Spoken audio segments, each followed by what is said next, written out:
I spent 20 years failing on YouTube, working in my mother tongue Danish, which is a language that YouTube does not really understand and do not translate very well into other languages. And that's a problem, but the problem is solved. This is a breakdown video of my workflow when I'm working multilingual. The workflow now is a product of research and testing and trying different things on the YouTube platform for roughly half a year. And I learned so much. Of course, there's so much more to learn, but for now, I'm going to introduce my workflow to you, and then maybe we can take it a bit further together.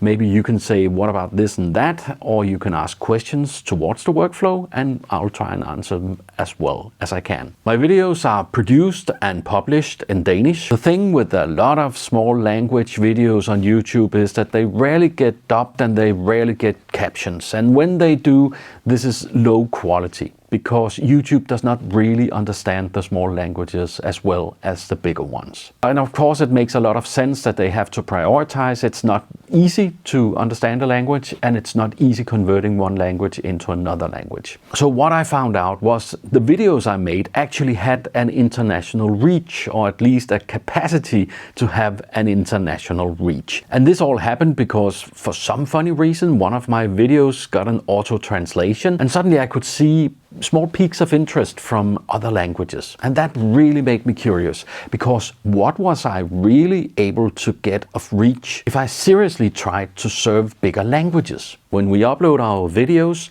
YouTube will try and understand and figure out what the video is about by generating captions. If I took the very poor Danish subtitles that YouTube auto-generated, put them into an AI and let the AI proofread them and get better quality Danish subtitles, I had a much better starting point for broadening my audience and reach. So that was the first thing that I did. I had some problems with the different AI platforms. I was working first on ChatGPT. ChatGPT was kind of misunderstanding the subtitle concept at one point. ChatGPT would accept SPV files, which I could download directly from YouTube. But the problem with ChatGPT was that it didn't really respect the timing elements in the SPV files. For some funny reason, ChatGPT thought it could compress a video. So at one point, ChatGPT compressed all the subtitles into 3 minutes because it was kind of looking at, hey, this can be compressed in this way, and then it just ran through the subtitles as fast as possible. So there was lacking a lot of synchronicity. And I will in another video show a bit more of the prompting, because that is a big key to getting decent subtitles and captions out of the AI. In this video though, I will focus on the workflow in a broader sense. I also experimented with Claude and Chat, and I'm not quite sure which one I'm going to land on, but right now I'm working on all 3 platforms, as well as I'm working on Elevenlabs. I'm still trying to figure out what the best actual workflow is. But for now, let's just focus on the steps of the workflow. When I finally had a decent Danish caption coming out of the AI, I could go for the next step, and that is getting a decent English subtitle. Because when you have a decent English subtitle, you can upload it and YouTube will understand what is happening in your video. It will be so much better at actually understanding the main subject of your video, your views, your perspective, if you're making fun of something. It just gets everything so much better when it's English. So the point of proofreading the Danish subtitle is to be able to translate it into a good and decent English subtitle, so YouTube will better get my video. And when we're talking about discovery and we're talking about search results, this is really making the whole difference. So now we made it possible for YouTube's algorithm to actually understand the video. Now the next steps are to translate the subtitles into other languages. Right now I'm experimenting with 8 languages besides my mother tongue Danish. I kind of selected them of different reasons. The reason I chose Norwegian is that the culture of Norway and Denmark is kind of close, and the language is kind of close. Normally you expect a Norwegian and a Dane, even if they are speaking their mother tongue, to actually understand each other. It's almost like it's dialects and not actual languages. Therefore, I'm kind of suspecting that adding Norwegian subtitles will kind of open the Norwegian possibilities a bit more. It's not exactly the same with Swedish, because a Dane and a Swede won't necessarily understand each other when they're speaking their mother tongue to each other. But it's a neighboring country and we have a lot of common culture. And the same goes for Germany, which is of course a different country, but we also have a lot of cultural interaction and we kind of get each other, especially in the northern part of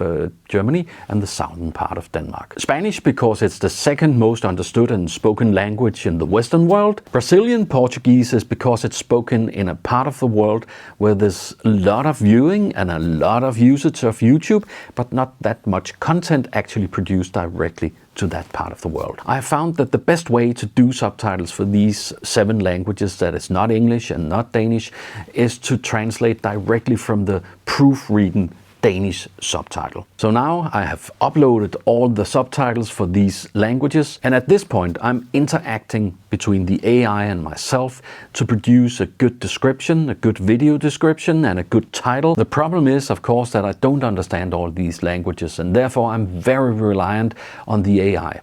I really have to trust the AI. I'm kind of solving this by working my way from Danish to English to the other languages, and therefore I can see kind of the structure of the description and the title. So I'm not completely in the dark on this. Of course, I'm having to put a lot of trust in the AI when I'm working with the titles and the description. I'm going for Google Zero at this point. I'm not really doing SEO. I'm more working towards a Google Zero indexing. So I'm kind of working with snippets, but that we will cover in a different video. At this point, the dubbing process begins. And the dubbing process is kind of like the subtitle process. I'll start by asking the AI to strip away all the timing elements from the captions, the Danish captions, and make a transcription instead. I'll then prompt the AI to translate the transcription from Danish to the other 8 languages. At this point in the workflow, I am moving from whatever AI I'm working on at the time. It could be ChatGPT, it could be Claude, it could be LeChat, and over to Elevenlabs. So I'm taking the transcript and moving it into text-to-speech in Elevenlabs. At one point, in Elevenlabs, I had cloned my own voice, and I spent a lot of time cloning my own voice. But what came back was not a very good product, because my cloned voice was working in Danish, but not really in any other language. This is how I treat Norwegian, Swedish, and English. So at this point, I'm moving the text into text-to-speech. I'm choosing a native voice, which I have spent quite a lot of time finding for each of the different dubs,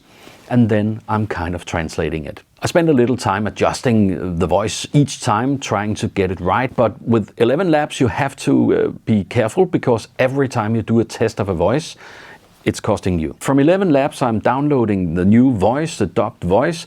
I put it into my YouTube video on my timeline in Final Cut Pro.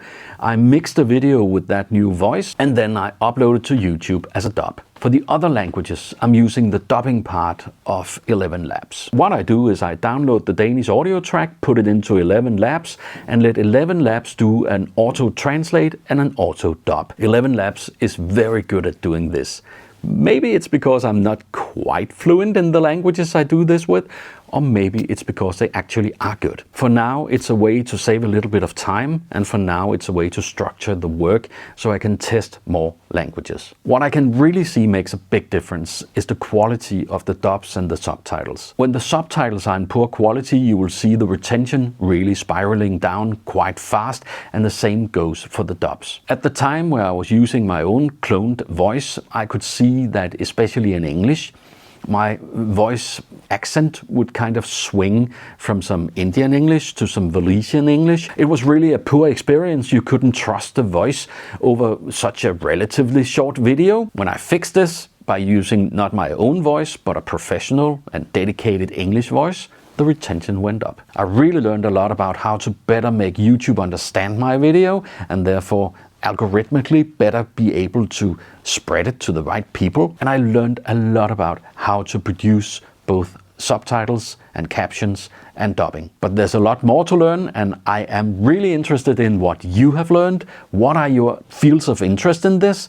Have you any experiences you want to share, or do you have any questions that I can answer? Go to the comment section and I'll promise you I'll be there too. Please subscribe to the Global Tribe and I'll see you in the next video.